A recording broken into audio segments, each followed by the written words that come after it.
We'll see about that. Hello and welcome to In the Comics, a series where I take movies and TV show episodes that are either based on a specific comic or take elements from one or more comics to make an adaptation worth analysing. For those of you that are new, I look at what both iterations did the same, what I think each of them did better, and what I think each of them did differently just to service their respective stories. And oh boy is this one going to be a mountain to climb. This is one of those rare, pure comic book adaptations. I consider comic book adaptations to generally have three types. The first one is the just takes inspiration kind of adaptation, which seems to be the one blockbuster movies favour. There is the second, more loose adaptation, generally favoured by the animated movies, in which you adapt the story but do it quite loosely, either add your own elements or combine two stories. This kind of adaptation is far more fluid than the first. In order to get a pure adaptation, the story kind of has to have iconic status. And oh boy, does Sandman have that. So let's kick things off as we always do with the shared elements. We open with a minor character, Dr. Hathaway, having a dream as he takes a taxi to the large home of Roderick Burgess, the head of a magical cult. He has arrived to deliver a book that can help Burgess perform a ritual that can trap death itself. The Doctor was originally quite reluctant to give him this book, but has just recently lost his son and thinks this could help get him back. The ritual is performed, and they indeed capture something, but it is not death. They take the powerful items he has with him, an amulet, a helmet, and a bag of sand. They also take his cloak. Burgess still believes he can bargain with the being for power in exchange for his release. He is wrong. They find out that the being they are holding is a member of a group called the Endless, whom death is a part of, but it is Dream they have managed to capture. Then it becomes a game of who blinks first, because now that they have Dream, they can't release him without fear of him killing them all. They construct a glass bubble around him, and Dream spends the years of the lives of both Roderick Burgess and his son Alex as a prisoner in that bubble. Alex is mistreated by Roderick, who is a highly unpleasant man and father. Roderick takes a mistress, Ethel Cripps, who, after finding out she is pregnant, steals Dream's possessions and disappears. Alex tries to reason with Dream to give his father what he wants, but Dream will not be moved, thinking that they are asking for things that are neither his to give nor humanity's to receive. Eventually, Roderick dies, leaving Alex to take over the organisation, which he does not want to, but does because he feels like he has no other choice. He meets his lover Paul, who questions him about the man in the basement, but he ultimately still does not release him out of fear of Dream's revenge. Meanwhile, the world has been struck with several variations of sleeping-related illnesses while Dream has been away. The catastrophe is not as immediately obvious as it would have been had Burgess actually managed to capture death, but we can see how important dreams are to the waking world and how people suffer in his absence. Alex grows into an old man, remaining with Paul for the duration, and occasionally goes down to try and bargain for clemency with Dream, though he is still relatively unwilling to take responsibility, and even if he did, Dream would be unlikely to accept it. In his final visit, Paul pushes Alex's wheelchair in such a way that it breaks the binding circle, allowing Dream to finally escape. He punishes Alex with eternal waking, all the while lamenting upon him the suffering of all those years of captivity. And Dream sets off to find his lost items. In a way, this is a very straightforward one-issue, one-episode transference, but in another? Well, let's start with what the show did better. In the comic, they use the old guard open up he's dying trick, which they have been watching him for decades. Why would they fall for that? I mean, Paul did break the binding circle, so in theory, that should have allowed Dream to use his powers to escape, and even if he did do that in the comics, I may be misreading something here, do tell me if I am, but even if he did, that whole open up I'm sick ruse did just seem like a needless addition that complicated the whole thing, whereas in the show, Paul breaks the binding circle, Dream uses his powers to lull the guard into sleep, allowing him to take control of him and escape. Also, Paul destroying the binding circle on purpose because he felt guilty was another good addition. It is making the character more sympathetic than he was in the comics because He didn't actually seem too bothered about the kidnapping his boyfriend was involved in, and it is even outright stated that he doesn't believe in magic, so as far as he knows, his boyfriend is just abducted someone and is keeping him naked in the basement. What the fuck, Paul? This change does tie into the better reason for Dream's escape, and also, they've been guarding this guy for decades. How did something this stupid happen and nobody noticed? Actually, why isn't there another barrier surrounding this circle, since the only thing keeping this incredibly dangerous immortal being contained is chalk? Why is there not electrified barbed wire surrounding this thing?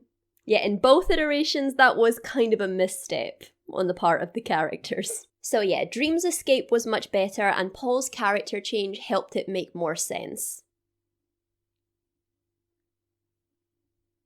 That's it, that's all I got. I don't have a great number of things to talk about, but concerning the things I do want to talk about, I have a lot to say. Principal among which is concerning Roderick Burgess. He is a pretty terrible, but not outrageously neglectful and abusive father as he is portrayed in the show. Also, he's not Tywin Lannister. He's a pathetic, greedy old man who thinks he can deal with forces beyond his imagining. Casting a dignified Shakespearean figure like Charles Dance completely takes away from the ugly portrayal of certain aspects of humanity that the comics had. And that is something I'm going to be talking about a lot when analysing this adaptation. But just in relation to this character, I don't think it's a worthwhile change because it's adding an element of sympathy where none was needed. And even on top of that, in my opinion, was more powerful without that sympathetic element being added. Sometimes humanity is greedy, sometimes it's stupid, sometimes men who aren't as intelligent as they think they are manage to obtain power that they can either not use or are so ignorant that they end up destroying things in an attempt to use it. That's why I'm, in general, not a big fan of the whole sympathetic reframing thing. Not that I'm against it, but people tend to think that as a rule, if you sympathise a character, that automatically means they're better. I talked about this when analysing the Judas Contract. It is so in our nature as readers to want a deep, emotionally fulfilling reason why. It is baked into centuries of storytelling conventions. That is exactly what Wolfman and Perez of New Teen Titans fame were trying to combat with the introduction of Terra. And even though I am against spelling things out for the audience, in this case, I think it was entirely warranted. Because due to the nature of how audiences generally try and read characters, they literally had to spell it out that she is bad, she is selfish, she is psychopathic. Stop looking for sympathy that just isn't there. And it seems that we haven't gotten far beyond that need to do this to our characters, which is why I maintain that the original Judas Contract is a genius piece of writing, and despite what a lot of people might think, is evidently still groundbreaking even today. And the reason I object to the need to sympathise can be exemplified in these 3 panels.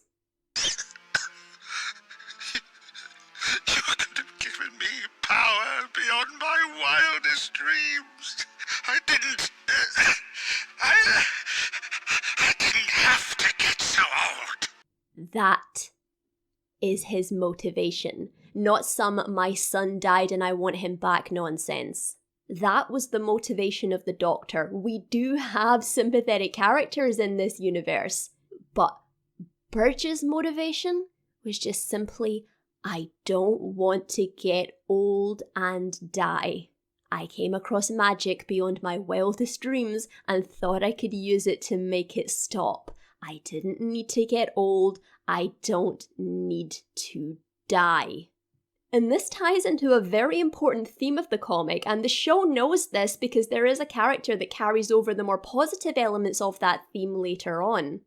And the emotion and fear portrayed in these 3 panels is so much more unique, poignant, and honest than some paltry lost loved one the audience has never seen backstory that is so lazy an excuse to motivate a character that it's one step away from fridging. Because anyone, even those who would never do what Burgess did, if they say that they can't relate to this feeling, I believe is either lying to whomever they're speaking to or themselves. Because the fear of death, the need to survive, the will to keep going on is a key aspect of humanity for both better and worse, again exemplified more positively by a character later in this story. And even if you don't agree with me on the whole mistakenly sympathizing characters argument, this is still a bad writing decision for the show regardless. Because when we first meet him, he is a grieving man who wants his son back, and then he is a man who just craves power. I wanted death to return my son, Randall. If you give him back to me, alive and well, I'll release you. 12 seconds later. So then, what can you give me? Power? Wealth? Immortality? This would have been a good choice for giving Burgess a character arc, but that would probably entail the need to devote possibly half a season to this one aspect of the story. We need to see his downward spiral from grieving father to man who just wants power.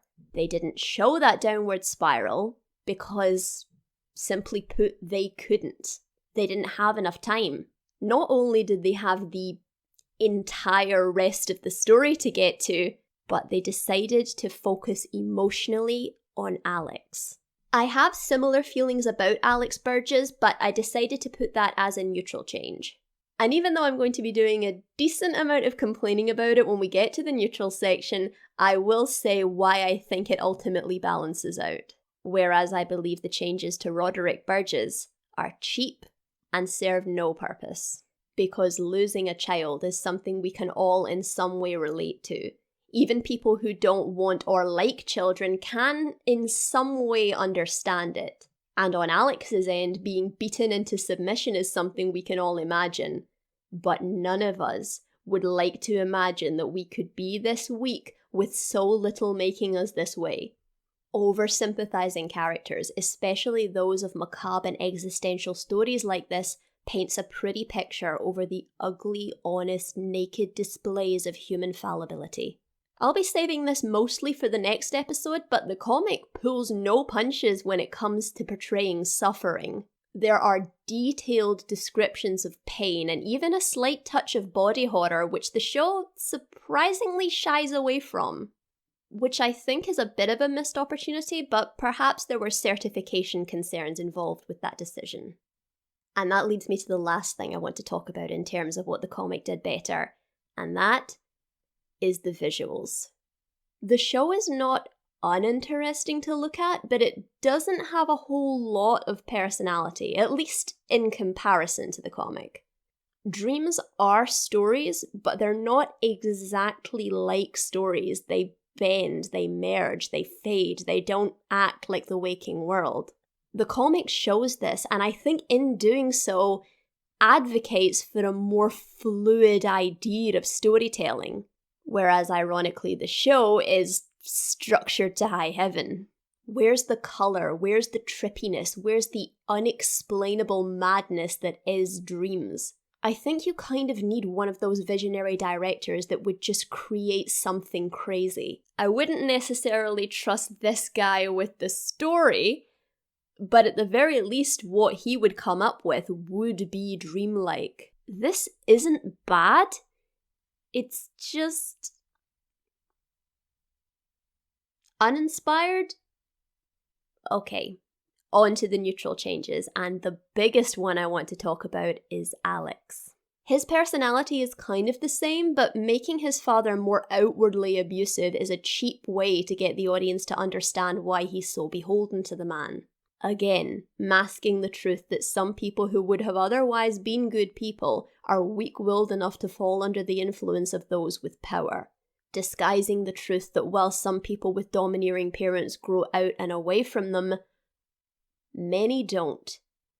Many people with healthy, loving parental figures would simply walk away because their parents have raised them in such a way to give them the strength to do that. But if your parents didn't raise you that way, you would be a lot less likely to have that strength, or would at least have had to have found it from another source. So in order to make people with healthy parental dynamics understand why Alex is so beholden to his father, they have to crank up the abuse of him to 11, as if his crappy, dismissive, self-centered parenting wasn't enough. It's not enough that he belittles him and directs his actions in such a way that everything Alex does is to please him and get his approval, rather than a parent guiding a child to eventually find their own way. Instead, they take away all the subtlety, because of course seeing his father beating him and using him to take artifacts off of a potentially deadly vengeful entity is going to instantly make us understand why he's so under his father's power. Instead of doing the actual work, you use a cheap shorthand. But if I feel that way, why did I put this as a neutral change, you might ask? Well, I was going to put it in what the comics did better until I started thinking about how they managed to stretch one issue of a comic book into almost an hour of television, which is quite a lot. And that ties into a lot of things. Roderick's mistress being more fleshed out. And I did write a section on her, but I decided to leave off talking about her until we get to later episodes. Dream being more human-like, which of course includes establishing his emotional side, and we'll also get to that in a later episode.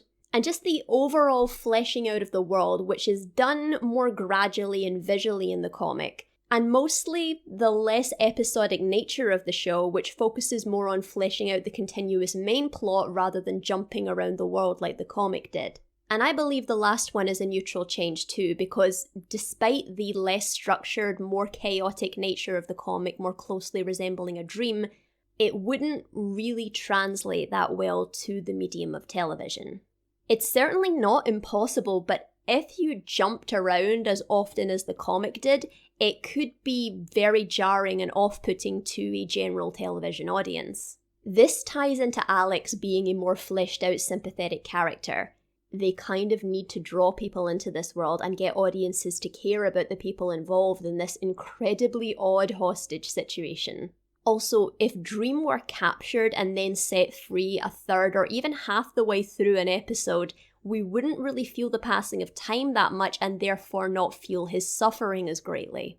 The comic has the luxury of presenting visual cues and then relying on the audience's imagination to fill in the rest. With TV, you kind of need your audience to spend a significant amount of real time with Dream captive to make them feel as though he's been there for a while. Also, Alex's internal battle and guilt over Dream's circumstance and his greater interaction with Dream serves to pad out the time that needs to be spent there in an interesting way.